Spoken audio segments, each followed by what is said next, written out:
All right, all right, all right. All right. Who is ready to play our game? Yes, let's do it. Welcome to So You Think You Can Patch, the game show that tests your security assumptions. We have brought a great game for you today. Of course, I'm your host, the bureaucrat with the most, Allan Friedman from the U.S. Department of Commerce. Woo! And, oh, thank you, yes. We've got a great game for you today. Thank you. And our panel is as illustrious as they are boring.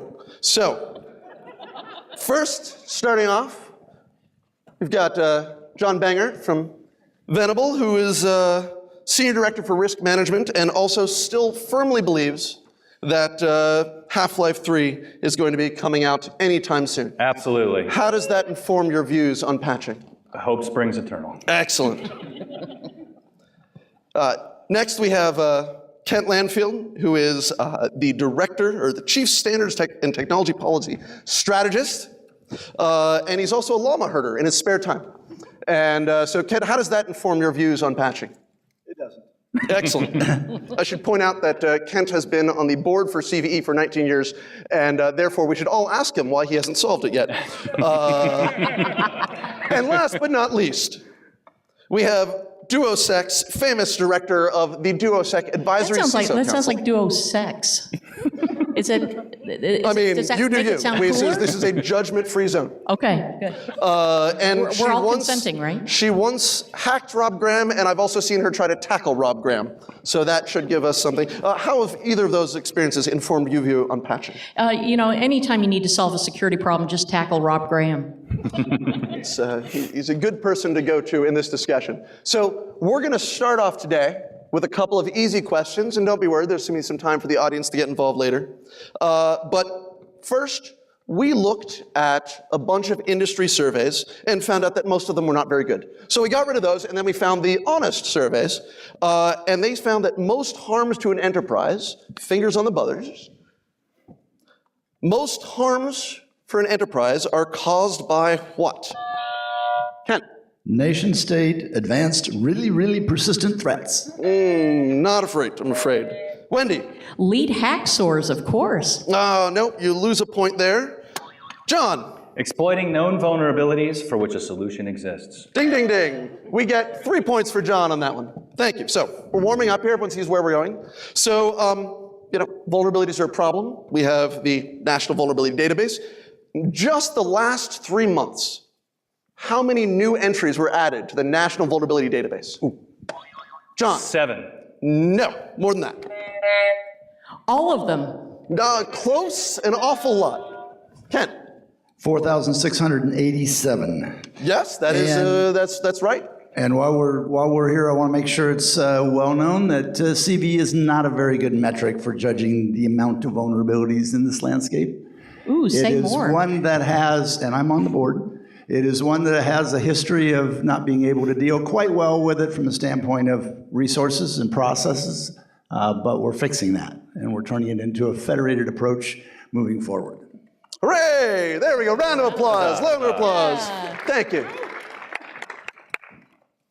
All right. So, good organizations, mature organizations, understand that patching is important. What does patch management look like for a mature organization today? Ken. Real-time awareness of new and critical vulnerabilities that exist in your network. How do you find that information out? Good luck.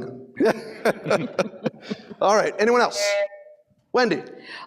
In a mature organization, continuous monitoring of network access through hot flashes and in between buying you know, having that affair, not being able to see the patches very clearly, taking up Geritol. Slightly different measure of maturity that we're looking for here. Oh, sorry. It's the, excellent. All right, anyone else for what mature organizations can do? They absolutely need to have established organizational processes to make sure there's rigor and discipline. Excellent. Anything else on the panel? What fun is that? I want a convertible. This is why Speak for maturity is yourself. overrated unless you're talking about, adult beverages or content. You got another answer? There you go. Yeah, I'm going to try again. Yes. So policy enforcement at the application level, which is something that a lot of organizations are trying out in conjunction with the zero trust model, to say, look, you can do what you want with your device on your own time, but if you want to log into our application, you got to be this tall, you got to have your software up to date, you got to have lock screen, all that kind of good stuff. So it turns around the model where you're expected to manage those endpoints, and instead you rely on the user to manage the endpoint as a condition of access. So they got to do the patching. All right, great answer. Now, that time means that it's audience participation. Does anyone else have something they'd like to add for what a mature organization could do to promote responsible, effective patch management? Shout it out. Better communication. It's true. No Better one has ever communication. argued that worse communication will solve any problem. Everybody just needs to shut up, and then we'll get this done. All right, so now it is time to play Top That. Can you top that? So, I would love to hear from you guys. What is a patch fail story? Success, maturity, how to do things, that's boring. Let's talk about the fails. Who's got a good fail story? John. By far the worst. My wife's laptop getting bricked by an auto update. I lost an entire Saturday over that. Entire Saturday, and he was going to do something really boring on that Saturday, too. All right, can anyone top that? Kent, what do you got? CEO for a company that was not really liked, and no one wanted to talk to him. They were afraid of him. So guess whose laptop got hacked and hadn't been patched in over 2 years? Was the CEO happy with his staff when that happened? Very. All right, Wendy, can you top that? I can top that. I know of a real organization that for 2 whole years didn't patch at all because they were so afraid of what would happen. They had no idea what would happen or how to fix it, that they just didn't patch anything. And this is a problem, by the way, that I see in organizations where you don't have full stack sysadmins or full stack developers. If you don't understand the system from top to bottom, you're scared to death of changing anything because you don't know what's going to happen to it. All right, and just between the 4 of us and all of these people, you want to name that organization? No. Excellent. So, They're better now, though. it is now time to go to our survey-style game. So, we asked InfoSec Twitter, how do we react? Mistake number 1. What we should do, what's a reason why a system could not be patched in an organization. And InfoSec Twitter told us that it's because these people don't care about security and that they're bad people. So then, Hard to argue. yeah, we screwed up on that one. So then we went and we actually talked to some practitioners and some security experts, and we said, what are some reasons why a system might not be patched, a legitimate reason why we might expect a system with a vulnerability on it to not be patched? Now, these aren't in any particular order, they're not ranked, but does anyone have idea what our survey said? Kent? It's the vendor's problem. It's their fault. Going out of business, end of life, just no longer want to support a product that's out there because the market may have changed, or it could be they were purchased by somebody else who was a competitor. Survey says, yes, it's the vendor's fault. But not in a bad way, in a friendly way, like it's we don't hate vendors. All right, anyone else have another one? Wendy? Because they don't have the staff or a vulnerable patch management system. In other words, they don't have resources. Do we see no resources? We do, no resources. Anyone else have an idea here? So, in a lot of organizations, they're required to test patches extensively before deploying them. That takes time and resources, to Wendy's point, which that is time and resources away from completing other projects for other business units. And so there can be a tremendous amount of pressure on folks that own those systems to not patch because they don't want to take resources away from other things. Show me need to test. Ding, ding. Excellent. All right. Kent, what do you got up there? Network requirements, such as IPS or internal firewalls that are blocking the ability to reach those devices to actually patch them.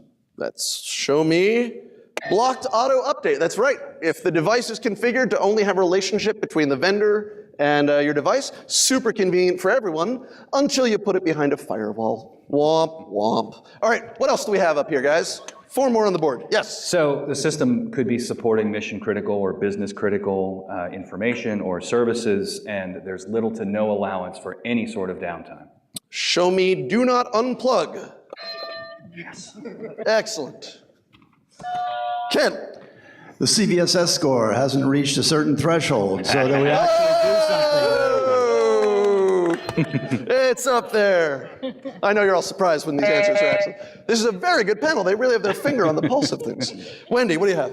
All right, I've got, for example, if you work out with your provider that you want 5 nines of uptime, and all of a sudden you discover after the contract goes into effect that that doesn't allow them any time for patching. Oh, so my provider has been pwned because I told them they're not allowed to take the system up. Show me stupid SLAs, something that everyone should think about if you're in that position. All right, I've got one more on the grid. John, what do you got? How about equipment is in the field, could be in remote locations, so it could be very difficult to get to or patch. The target is in the field, or even worse, the target is in someone's chest, and it's very hard to get access to it. And we are going to the audience now. Put your arm down, Josh. Come on. We're going to the audience now. I just want to say, does anyone have some other things that could go on this list that our experts didn't say? I've got a question over here. Asset management. Asset management. Say several more words. I mean, come on. You don't know about the asset. If you don't know about you got it, that's right, you can't patch it. Absolutely. Excellent. I've got Audie in the 4th row. Legacy equipment that doesn't receive patches. It doesn't receive patches. That doesn't receive patches. I had a friend who told me just the other day, I just found our NT4 farm. I said, yay, congratulations. I swear I wasn't trying to troll Josh. I'm just going for the back row here. Yes. Oh, yeah. Yes, my patch if your patch management system work. gives you false positives, yeah. Excellent. Josh. The myth, the lie, that you can't patch an FDA-approved device. That's true. Sometimes you've been given bad advice by the regulator. And Josh, just so I know, does the FDA allow you to patch a medical device that's on a network? Not only do they allow it, they will recall you if you don't. So Josh is saying, for those of you who couldn't hear, that the FDA will actually force a recall if you can't patch the device. I've got another in the back. Yes, Nothing air gap, could ever air cross gap. that. Thank you. Also in the back. The patch will break, sorry, one more time. The patch breaks other things, it's true. So I haven't tested it, I just patched it and it broke things. Was there one over here? Yes. The patch causes vulnerabilities that aren't mitigated, but the current state is mitigated. So the patch introduces new vulnerabilities, and I don't need to patch because, you know what? It was configured in such a way that I was not actually at real risk. I've got time for one more. Yes? Change freeze. Change freeze, yes, especially during retail season. That never happens. All right, so speaking of things that never happen, we have some rumblings in Washington of actually trying to get some things done. You like that segue? Things that never happen? Yeah. Things that never happen. Yeah. It's the, hey, Congress, am I right? And those government employees. So there is a bunch of discussion around saying, well, security is a big deal, and one of the solutions is to require patching. Now, here are some reasons that we've got up here, but what I'd like the panel to see is, do we have any incidents about what are some concerns with mandating that patches need to happen or need to happen at a certain window or something like that? What do we have? John. So most regulation or proposed laws tend to throw patching in as one of the requirements and fail to take into account, particularly given everything that we've seen here, how complex it can be. You can't just say you have to patch your systems. There's an entire universe underneath of that that has economic consequences and policy consequences. So regulators, other policymakers, they need to be educated around what that really means and not just throw it in because some expert told them they should. Excellent. Anything else from the panel? Yeah, so building on that, any sort of system that has highly interconnected dependencies, which is just about everything we have nowadays. The more dependencies it has, especially globally, the longer it takes to plan and execute patching. You talk about industrial control systems, where that sort of software has to be tested against dozens of different countries where different regulations are in effect, different standards, different technologies, and it can take as long as 2 years to plan out something like that. Excellent. Oh, Ken, you've got an answer. Your IT department is more afraid of your legal department than it is of the attackers. Quite often you can find the vulnerability management staff patching things just because the lawyers say, patch it when at a certain point, that's our company policy, do it. And as such, it may not be the right thing, but it's getting done, whether you like it or not. You're solving for the biggest, most believable risk, which is the lawyer or the auditor. That's why a lot of people just show up in their legal lawyer's office with a 1,000-yard stare. You haven't seen what I've seen, man. All right, John. I'll just add to that those types of regulations can put either less mature or organizations that don't have the money or resources at a particular disadvantage because they're held to the same standard as everybody else, but they don't necessarily have the means to be able to do the patching. Excellent. So we're at the halfway mark. The scores are pretty close. Wendy, What are they you have exactly? 723. Yay. John, a little behind at 217. And Kent, you've got E to the I pi. I don't know how you did that, but Well done. So, we want to get into now, so we've talked about some of the problems, but are there any solutions? So, No. what are some options when just saying, just patch isn't an option? Kent? Pray. Oh, that's not what we're looking for. Wendy? Hire good PR people. Oh, no, that's still not a very good security solution. John? Blame Bob and or Alice. That's true. They've just been working a little harder. Lazy bastards, both of them. Wendy, what do you got? Segment your network, for crying out loud. Yes, don't have a flat architecture. What else do we have? Rip and replace. If it can't be patched, sometimes you just got to take it out and get something new. When in doubt, swap it out. Oh, it's the only way. Kent? Put some other devices in front of the potentially vulnerable device or server farm or the like. Put firewalls or network or IPSs in place to capture and block. Excellent. It's like that's something that we've thought about before. Wendy?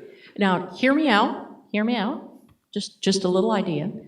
Taking non-business critical but very well understood business functions and greenfielding them over to managed service providers who actually can patch. When's the last time you patched email? Not very often, unless you're still running your own server. Not that there's anything wrong with that. There's totally something wrong with that. But we don't we judge a little, but we judge from an informed place. Does anyone have further ideas about what's something we can do when just saying, hey, just patch it isn't really an immediate direct option? Get it off Shodan. Nice. Maybe don't connect things to the public internet. I like it. Other options out there? Image the device to look like a humiliated. Very It's a nice. double bluff. I love it. I love it. Anything else? Yes.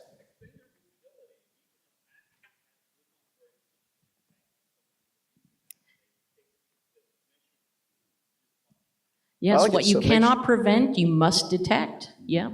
Excellent. Anything else from the audience here? All right. Well, I really thought they'd have more ideas on that one. Anyway, as we wander into an IoT world, how does that change how we think about patching?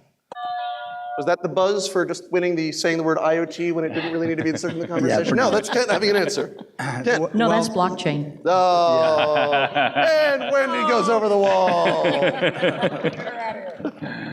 Well, the reality is we're sort of changing the nature of how we're looking at vulnerabilities now. Vulnerabilities are actually something that could damage human life. So when you're talking about public safety, you're talking about human safety, it's cranking it up another level, another notch. So we really have to think about how we deal with these kinds of situations. Now it matters. All right, that's a good answer for IoT. Anyone else have another answer for IoT? Wendy. Well, patching is so completely different depending on the system. There's such a wide variety. Patching shoes is different from patching light bulbs, from patching things in chests, that there's no standardization. There's no really good way to tell everybody to start doing this. That's a good one. Yes. So I live and work in DC, and I can tell you that one silver lining from all of this complexity and concern is that policymakers, it's making the challenge real to them.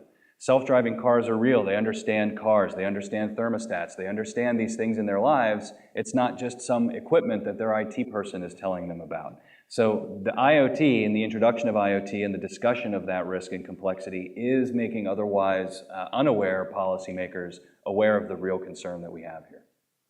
Excellent. Anything else? One more. One more. If you make it easy to patch, especially for consumers to patch, you also make it easy to attack. A patching infrastructure is an RCE that only one person should be allowed to use. Theoretically. Yes. Yeah. So we need to keep that in mind. Now, we've talked a lot about what organizations can do, but we in the B-Sides family talk about what the community can do. How can we all work together? So what are some of the projects that we as a community can help work on to think through how we can help some of these organizations without just writing a check to small companies to say, how can we make it easier for them to handle this risk?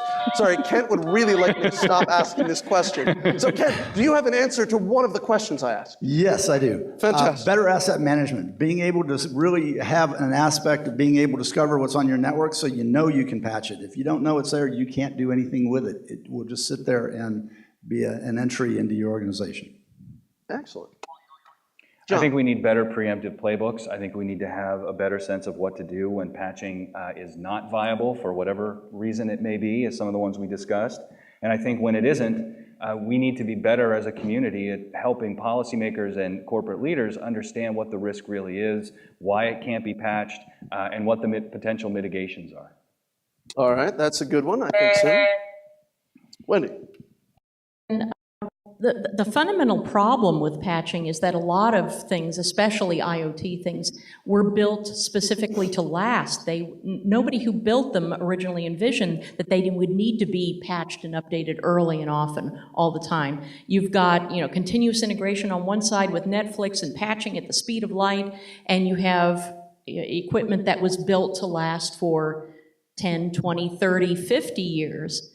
And so changing and reaching out to vendors and teaching them how to build patchable software is certainly something that we can and should do so they can start designing this in from the beginning.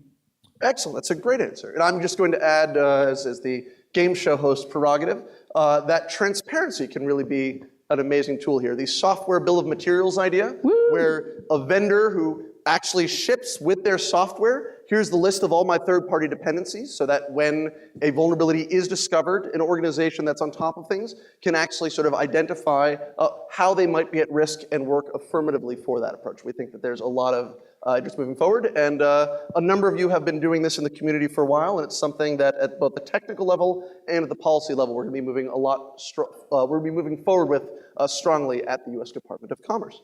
So, now, we are almost at the end. The scores are all tied up, 4 each. So it comes down to Final Jeopardy. Yeah, it's so it comes down to Final Jeopardy because we don't really understand how game shows work. So, the panelists are going to pretend to write something down while you guys all hum the Jeopardy theme song. Ready? Wendy, will you lead us on?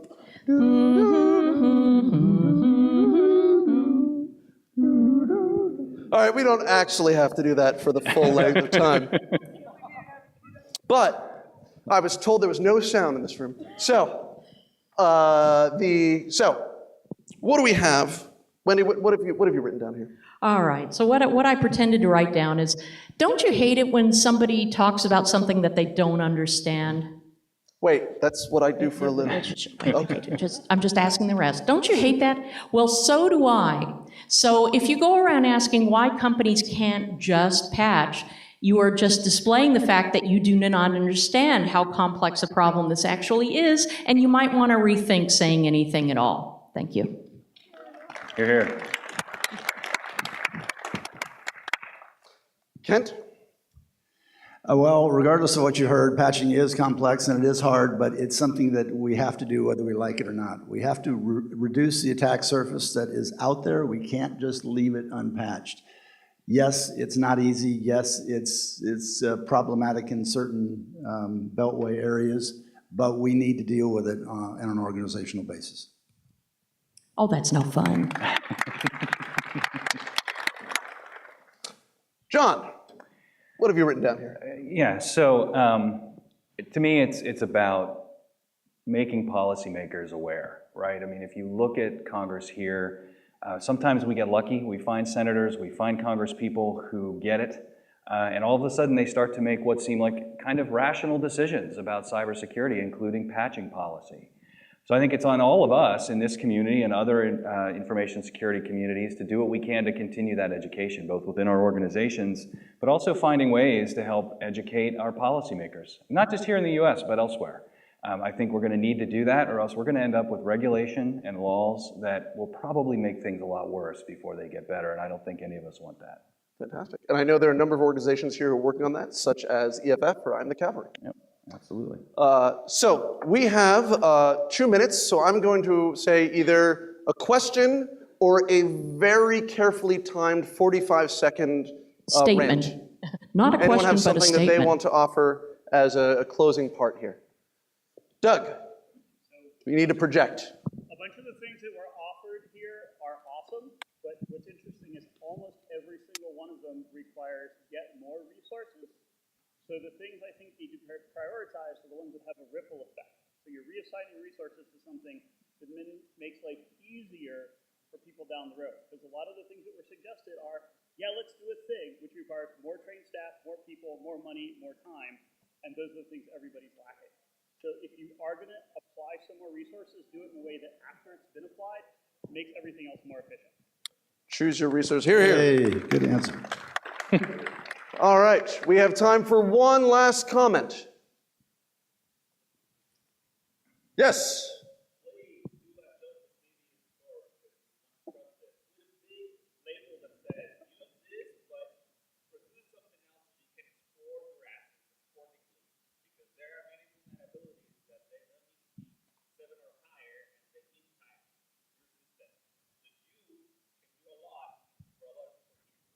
Well, not just me. I think we all can if we get involved in efforts like the first SIG around CVSS. I think that would be a really good thing to try to make this a useful standard as opposed to a standard. All right, on that note, I'm going to ask you to help me thank our panel of John, Kent, and Wendy.